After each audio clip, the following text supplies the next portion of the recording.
So what we have here is a new Chamberlain garage door opener with Wi-Fi, keypad, and all the great fancy options. And there's a reason I bought this, and I was going to do a video on the assembly, but it wasn't really that big a deal. These things are easy to assemble. Anyone can do it. But the reason that I bought this is because, well, let's take a look. My garage door opener, as it sits, is a 1970s. I'm not sure of the original manufacturer, but it was sold by the New England Door Corporation, which has been out of business for quite a while. This is a very old unit that, again, it functions, it does the job, but I have no provisions for using a modern remote with this unit.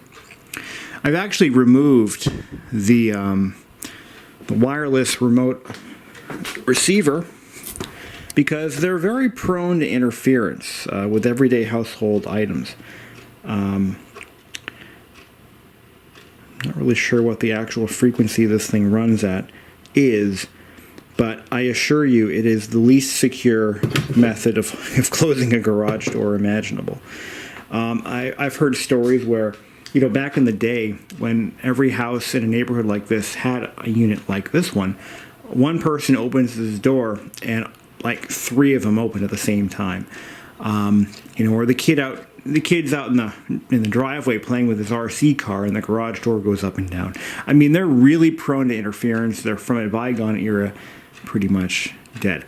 Now, I could retrofit this unit with a modern, they actually make I believe they do make a garage door opener retrofit kit, which allows you to use, it just uses the door contacts basically to activate the door. But I've decided that it's time to just get rid of it, and that's why I bought the new opener. But it's all part of a bigger project. See, I'm doing a lot of things at once here. This door is going away. It served its purpose for 66 years now, and it's just time to upgrade, not upgrade, replace. I don't call it an upgrade because an upgrade insinuates that you're replacing it with something of better quality. Or not. The sad part is they don't make doors like this anymore. They don't make openers like this anymore. Not for any price. Well, actually, no, they do make some pretty nice doors, but they get up there into the thousands of dollars. No, this is a standard 8x7 door. It's 8 feet wide, 7 feet tall. And I actually had one ordered. It set me back around $700 and some dollars. $780, no, it was over $700 for the door that I ordered. So I'm replacing this old wooden door with a steel steel sandwich style door from Amar, and basically the construction is as follows. You've got a steel exterior skin that's embossed. I think it's a polyurethane. I'm not really sure what exactly the insulation is, but there's a foam insulation in the middle and then a steel interior panel. A lot of the less expensive doors that have insulation have a vinyl-backed interior, which is just, they don't hold up very well. They're very prone to damage. So I went with an upgraded model door, and I went with a belt drive, basically a silent garage door opener. And as far as I'm concerned, that kind of a door, even though it's not the best of quality, should last my lifetime anyway. Beyond that, I could give a damn. So the deal is I'm replacing the door, the opener, but it didn't stop there. I'm also going to replace all the wooden trim. We're gonna do that in the next part of this video. We're gonna rip all the trim off. This door was trimmed out in wood, and it's original to the house, but it's starting to rot at the bottom for some stupid reason. Not sure why they did this, but the trim goes all the way down below the driveway. So not only does the trim do that, but some of the structural members of the garage do as well, which is mildly horrifying. But they seem to be solid so far. I mean, there isn't really any rot anywhere. I do have mice, yes. That's the other reason we're doing this. But yeah, it's, you know, it's got to be done, and it's got to be done right. I'm going to retrim the entire door in polyvinyl chloride, PVC. So it's basically fake wood. And in this case, fake wood is a good thing because it doesn't rot. And when it gets wet, it doesn't wick in the moisture and cause ants and other insects to eat it. It's also not very tasty, so mice most likely won't chew it up. We'll see how that goes. That's the other thing. This door has no seals on it right now, so when it snows, for example, it snows in the garage. You come in here in the morning when it's been a nice heavy snowstorm that night before, you're going to see snow all around the seams of the garage. It's really just too many things at once. Let's just do it all and do it right. The rails themselves, so that's the other thing, is when I thought about saving the door and, repairing what I can, because that's what I do best. I repair things that are broken. But, I'd have to rehang the tracks because they're crooked. I don't know what happened here. I mean, everything in this house was done pretty well, except this door. The tracks aren't straight. The door isn't, and as a result, the door is crooked. Now, this is my fault, but it has the wrong springs installed. And when we get to the installation video, which I'll do in another video, but if I pop this open right now, if I pull that chain, this door will spring open violently. And getting it down, not easy. So, the springs are the wrong springs. I was supposed to buy lighter springs, but dumbass me, didn't buy the right ones. It's just a calamity of calamities. All the pulley bearings are trash. We're going to open this thing up, and you're going to hear what it sounds like. Move these bags out of the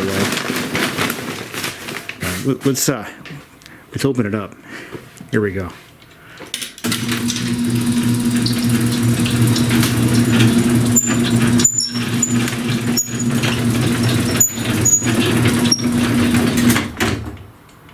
Not too bad. Clearly, you see, look at that safety cable let go. Now, the safety cables on extension springs are critical because if that spring were to break, actually, if the spring breaks or if the cable lets go, or if that pulley, which is sitting like this because the bearings are so far gone, that pulley lets go. Here's what's going to happen. It's just going to send shrapnel in whichever direction the kinetic energy is stored. It's just going to send shrapnel, wire, and spring bits. You could actually die if you're in the wrong spot at the wrong time when it breaks. It's serious business. These springs, they pack a lot of tension, and cables do break. When I bought the house, one of these springs was busted because the cable let go, and so that's a very serious safety issue. Now, again, I could easily restring the safety cable, and firmly attach it somewhere. I could repaint the door. I can replace the rollers, and I could add a wireless module to my garage door opener. I can, make whatever repairs are needed to the tracks and replace all the worn out bearings. But by the time you get finished doing all that, you've just bought a new door. So why not just buy a new door?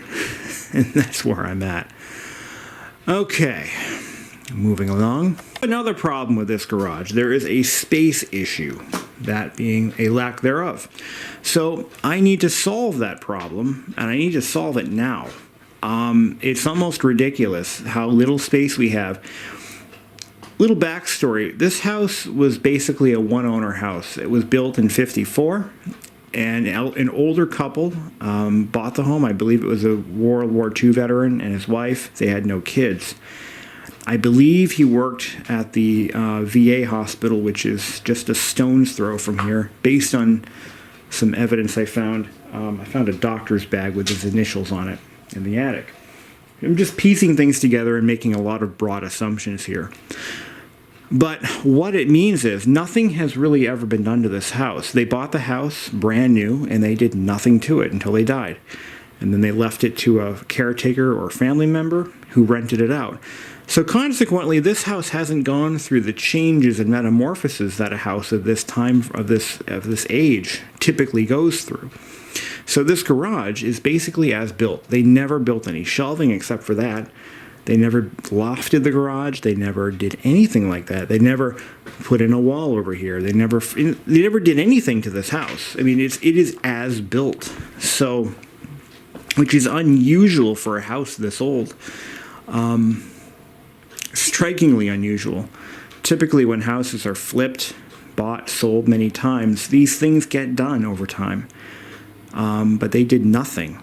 So my plan is, and I've already ordered all the materials to do it, I'm going to be lofting this whole section of the garage. I'm also going to be replacing this structural member here, which really isn't that, actually it really isn't all that structural, but it does serve a purpose. It supports the garage door rails. But you see how it's twisted really badly. And I'm just not okay with that. So I'm going to be doing this. I'm going to be putting 2x6s, 2x6x12s from there all the way to here. We're going to lower the garage door opener a little bit so there's a little more clearance. And because that needs to be remounted anyway. So we're going to do all that. I'm going to put 3/4 inch plywood on top, and it'll be strong as an ox. And then we'll be able to take a lot of this stuff here. We'll be able to put it out of sight, out of mind. All the Christmas decorations and all that crap can go up in the loft. And I'll have a nice solid surface or solid mounting point for my new garage door opener and the rails. Actually, the opener is I'm going to reuse the bracketing that they had put in. There's nothing wrong with it. It's really not that big a deal. But I will be, I'll be redoing a lot of this. So let's go ahead and we're going to tear the trim off. That's got to be done. So let's get that done. And hopefully within 2 weeks I should have my new door. Next week, actually by tomorrow or the day after, I'll have all the lofting materials, and I can start maybe working on that. Pull the car out and hoist the wood up there and nail it in place. That should be interesting. But yeah, looking at the situation now, I realize I'm going to have to probably do something with that opener sooner than later because it is up and it is in the way. It doesn't need to be that high. Let's see how much clearance we have. Yeah, we can easily lower that down. Hear that? Yeah. Yeah, we can do that. I'm going to lower that down a few inches. But so that'll be fun. All right, let's get on with it. Yeah, you can see, what they've done is sitting at an angle. So it starts off way above the door, and then as it goes down this way. So that bracket, I think, it's in the right position. You look at how it's sitting in relation to that 2x4. But as it goes over here, it lifts up. It doesn't need to. There's no need for that. We can fix that easily. We're gonna have to mark off the center position. Well, I'm probably gonna wait until I get this all torn down, and then I'll probably do the loft. So I'm gonna take a day or two off work, and I'm gonna just get it done. I have vacation time, and this is how I use it. I fix my house. But that's okay. Once the house is fixed, we can play. Go on vacation. I really need a vacation. I should probably do that anyway. Anyway, well, okay, I'm gonna shut up now. Let's get that trim torn off, and then in another video we'll probably do the new door. Here we go.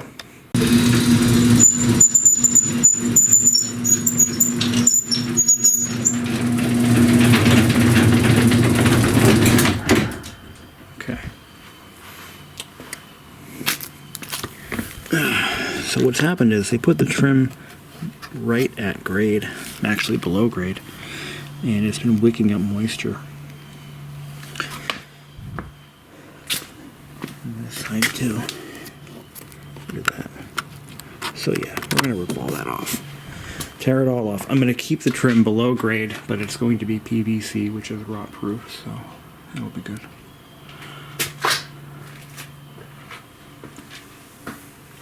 I should be able to unhook those pretty easily. I'm going to do the door myself. But look at the wheels they're all worn out.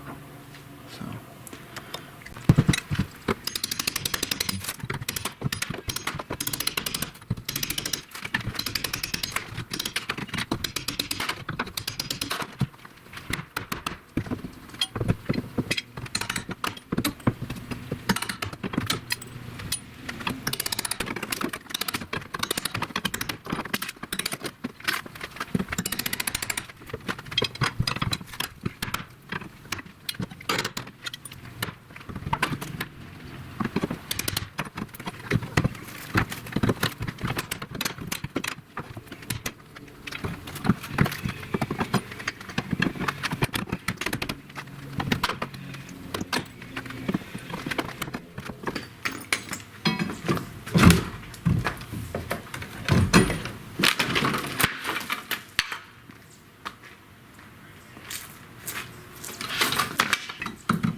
okay, so you got these shim pieces that they used.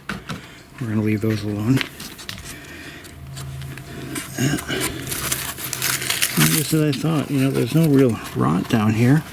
Although this 2x4's got a little bit going on. But we're going to leave it.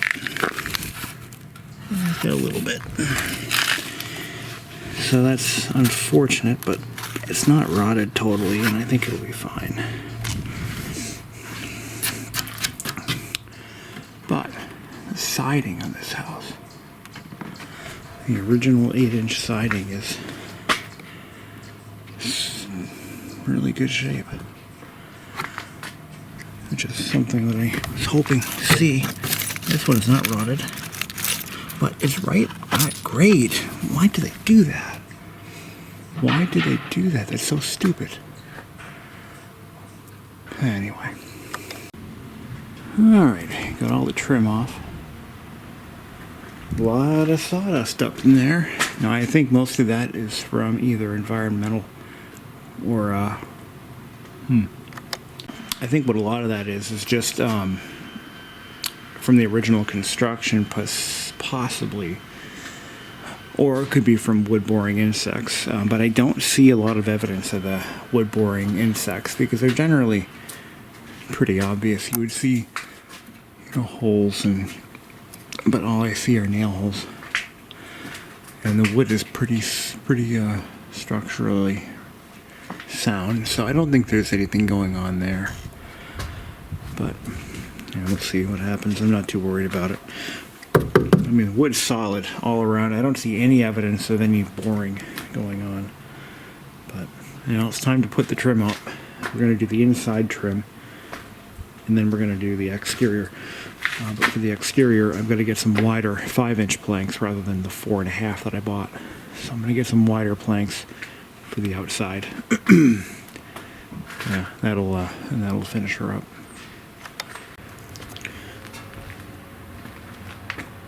Alright, so I got some of the trim basically put in. This is just painted wood. This is actually the siding.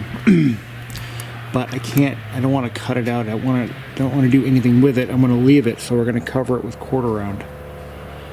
But anyway, this side I had to run out and get more screws. So we're going to get this put in, and then I'm going to start cutting the quarter round nailing it in place. Okay, so now we're at the point where we need to get our quarter round molding prepared for installation. To make it easier, I'm using my drill press to drill some holes, pilot holes, for the finish nails. Unfortunately, my lovely assistant isn't here right now, so I'm going to have to do this very carefully. So I've got the right size drill bit in my drill press, and I'm using a foot switch to activate the motor. Here we go. I'm going to drive a couple of nail holes in there.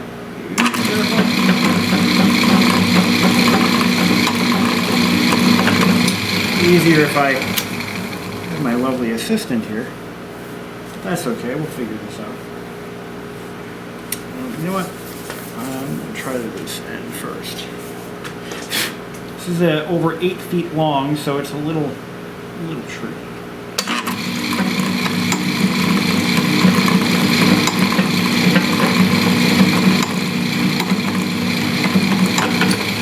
One. Now, when you're working with PVC, you've got to realize that this material has no integrity on its own. It wants to bend and flex and do whatever it wants to do, so you have to fasten it every couple inches. Unlike regular wood, this stuff has to be fastened very, very well.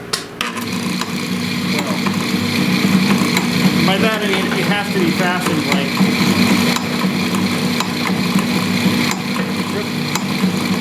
went down a little too fast. A little bit more to stick out on me.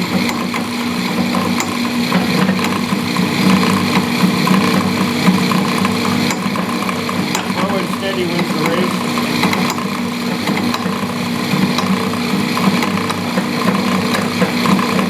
And you'll notice just how dangerous this mid-1930s drill press really is, because I'm left-handed and I want to grab this with my left hand, and I'm grabbing it over top of an unsecured, unguarded pulley.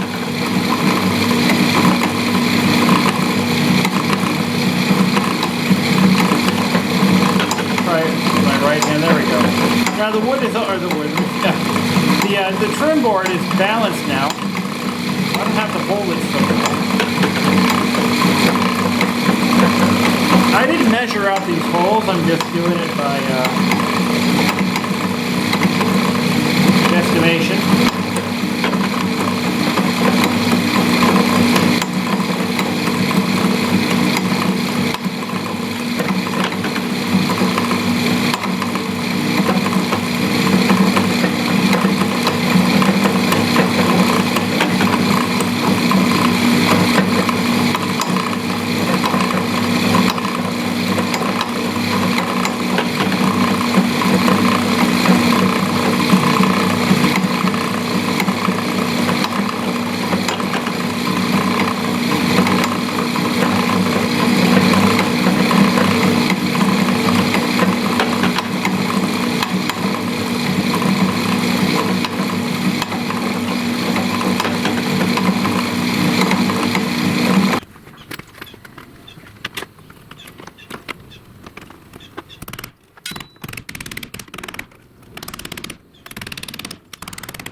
Okay, all those nail holes get filled in with this stuff right here. This is DAP all-weather vinyl nail hole filler. Good stuff. And then we just apply that with a, we actually use our thumb to apply that. And there we go. Then we got to continue on with the vertical. on both sides, and then basically we're done with the trim. I do have garage seal strips, but I'm going to wait until the new door comes before I think I put the... Yeah, I think I'm going to wait for that, just in case. Wash, rinse, and repeat.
Okay, with the exception of this piece here, we've got all the trim in place.